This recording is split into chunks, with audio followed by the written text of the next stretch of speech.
Hi, welcome to my channel. My name's Joe, where I help you make better coffee and give you honest reviews. Today I am reviewing the La Pavoni Europiccola. This is the very base model. Fun fact though, before we get into it, this is one of the first home espresso machines dating back to like the 60s, and it was also used in one of the James Bond 007 movies. So let's go ahead and get into the review. All right, so we're gonna do this video like I've done all my other videos. We're gonna structure it with pros, cons, make a shot of espresso like always, and then I'll do a conclusion. So let's start with the pros. The first thing I really love about this is it is a lever machine, so that makes it possible to actually control the flow of pressure going into the puck. Why that's so good is that it just always tends to give you better shots of espresso in general, because you're kind of going at higher pressures and then reducing the pressure by the end of your shot. So you end up getting a little bit sweeter shots, and you can play around and kind of experiment more with the shots that you're making. The other thing I really like about this machine is the simple industrial design. This is the same machine. If you look at one from the 60s and you look at one today, they look almost identical. There's very few differences. Really the only thing you could think of is some temperature things, and then also the portafilter is slightly bigger. They used to be 49 millimeters and now they're 51 millimeters.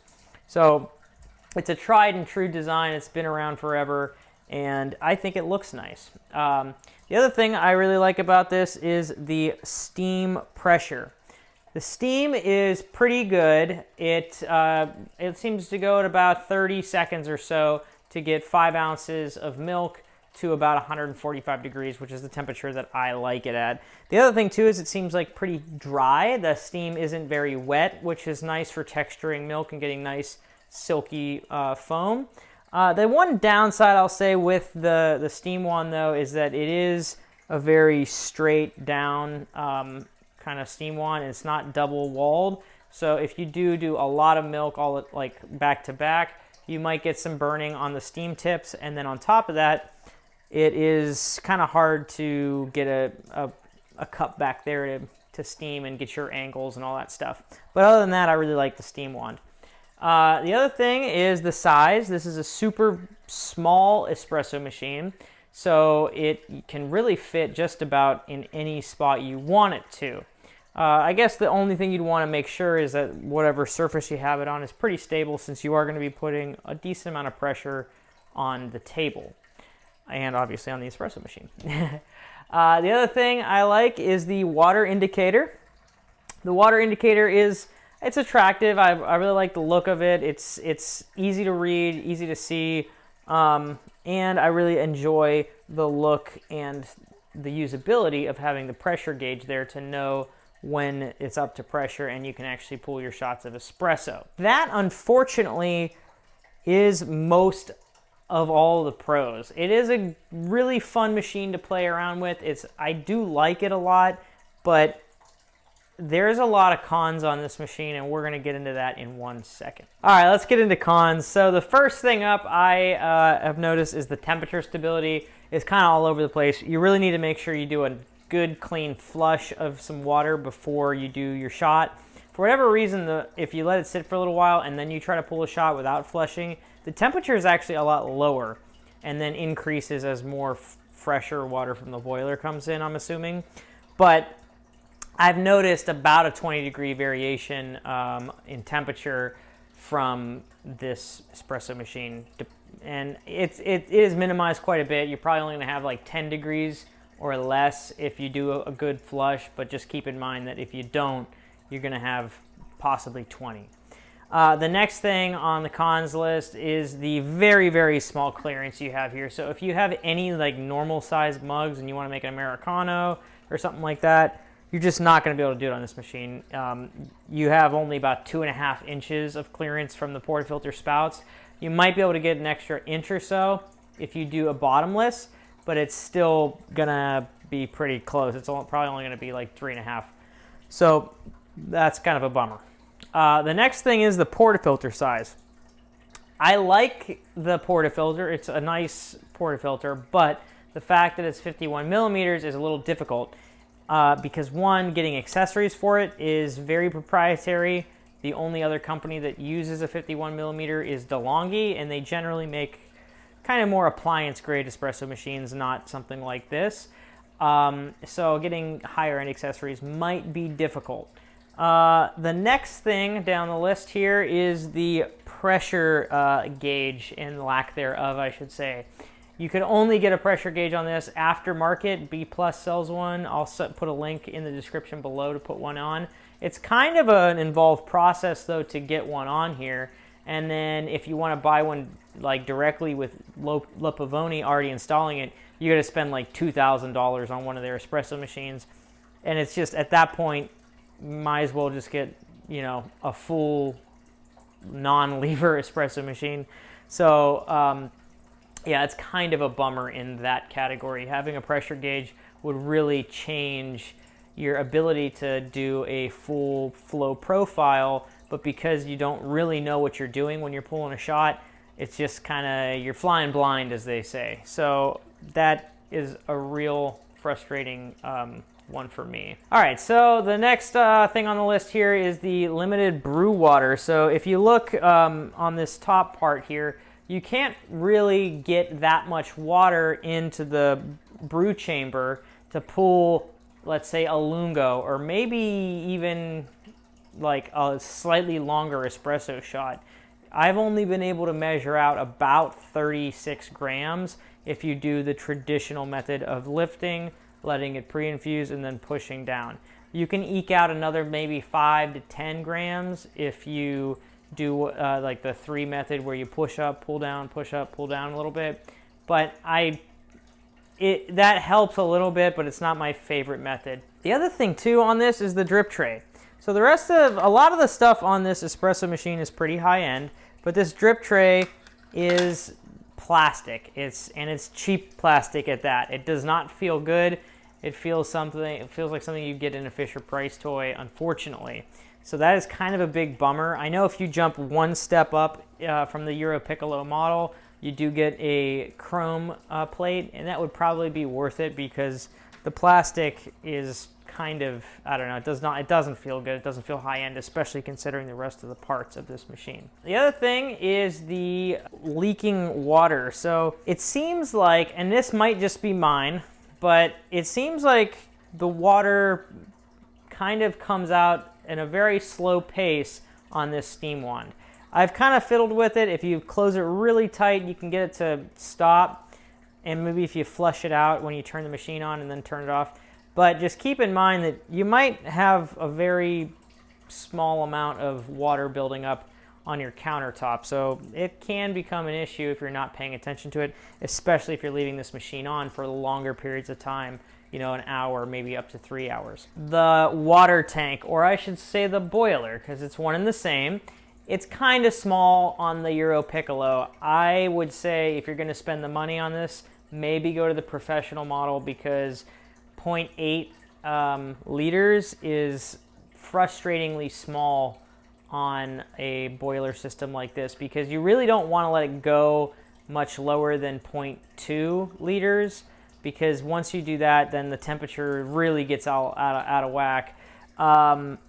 And the other thing too is you can't really fill it up when it's hot, so you have to wait for it to cool all the way down so there's no pressure in there, you don't burn yourself. Then you could turn this, fill it back up, and then turn it back on. So it's kind of a frustrating process, and I understand that it's a boiler and a water tank built in, so you kind of have to deal with it, but making it a little bit bigger would be great. Last thing on my list is the tamper.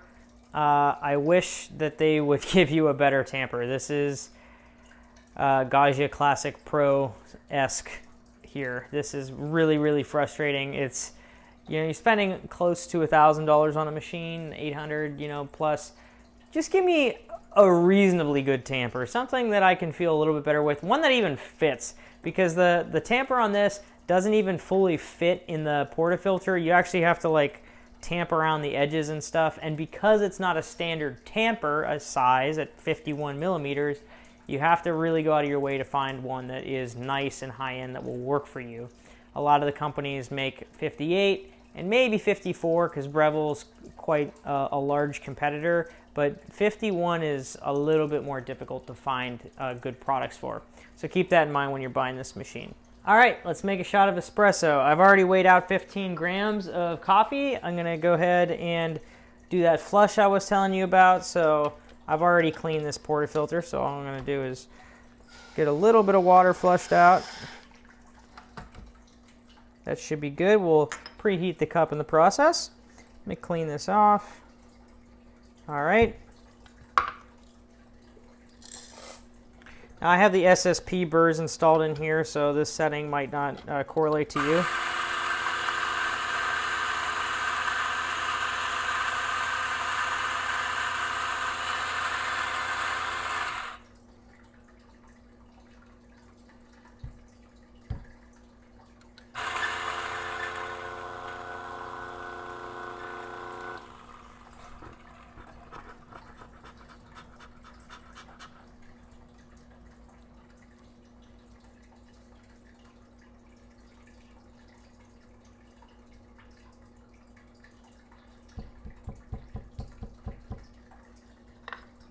Here's the dreaded tamper.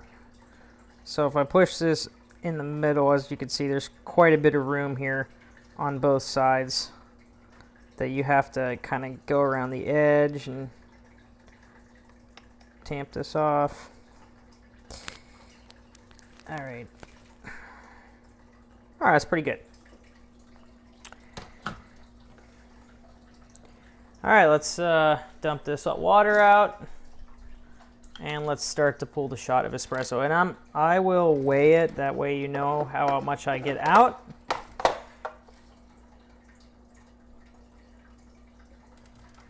All right, so we have 15 grams in. Now I let it pre-infuse for about, I don't know, 8 seconds or so.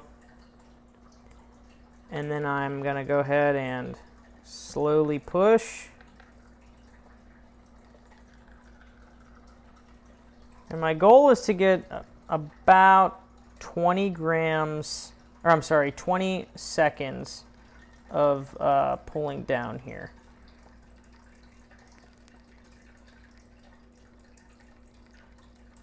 All right, so right at the end there, I'm gonna take those drips away because that might be a little over. Yeah, so we got 32 grams out. So let's do a taste.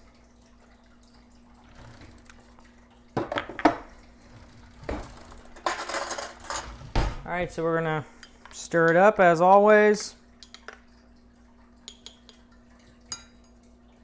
Cheers. It's pretty good. I'm not a huge fan of the coffee that I'm actually using right now, but I'm in a pinch and I had to buy something at the store, so I'm kind of living with what we have. But for what it is, it made a pretty good shot of espresso, nice crema on top, and yeah. I'll say that one thing about the La Pavoni is that you don't really pull many terrible tasting shots because of that flow profiling, because it's kind of that manual pressure. You seem to always get a decent tasting shot out, which is why I kind of like this machine so much.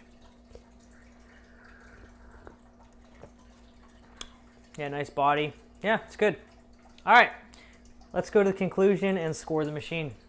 Okay, so it's time for the conclusion. Before I give it a score, I want to say a few things about this espresso machine. First off, this is such an old school machine and they haven't changed anything since the 50s basically. So, you know, it's kind of like reviewing the past. There's great things about classic cars and things like that, but if you drive one today on the road, it kind of is a terrible experience in general. So it's kind of the same here. It does a lot of things right because, you know, it has the test of time and everything, but man, can La Pavoni modernize this thing to just kick it out of the park. They really could just do a couple of things to do it. I'm going to name them real quick for you.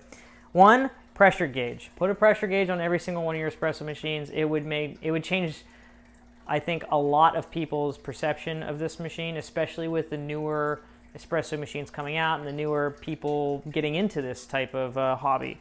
So that's a big thing. The other thing is a PID. Again, a thing that a lot of people really, really like and value is being able to control temperature.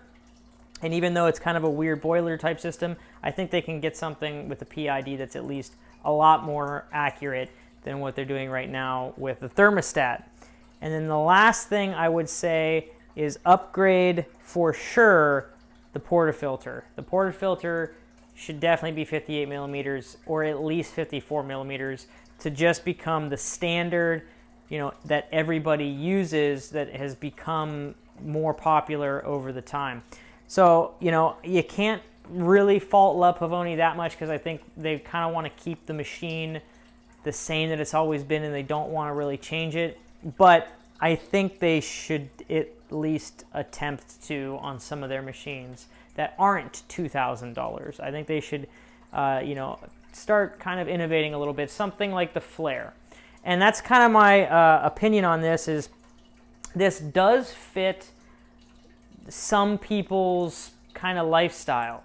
If you're a single person, or maybe you just a couple living in a small apartment and you just want to make espresso and you want to play around and you want to have sort of an eclectic, fun espresso machine that you get to use on the day-to-day, this is a really cool machine to have. But if you are really into espresso more so than maybe cappuccinos and the looks and everything, then maybe look to a Flare 58, because that's going to give you all the things I mentioned, and it's a lot less money. So I think that might be a great option for somebody that wants to have very small footprint and you know, kind of have that flow profile feel. So with all that said, I did really like the La Pavoni. If you have any questions, you know, or comments, or maybe I screwed something up, leave them in the comments below and I'll try to respond, and hopefully maybe I'll make another video on this if I really royally screwed up. But all that said, I'm gonna go ahead and give this machine a 6.2. It's a little low, but I think it's because La Pavoni just hasn't changed enough to be modern in the kind of espresso culture we're living in today. So I hope that doesn't make anybody too upset. I know this is a well-loved machine, and I actually do love it a lot, but I kind of had to be a little mean to it with my score. But I hope you liked the video. I hope it helps you out. So I'll leave links in the description below to the Espresso outlet. And again, special thanks to them for giving me this machine to demo and use for a little while. And with that said, I will catch you in the next video. Thanks.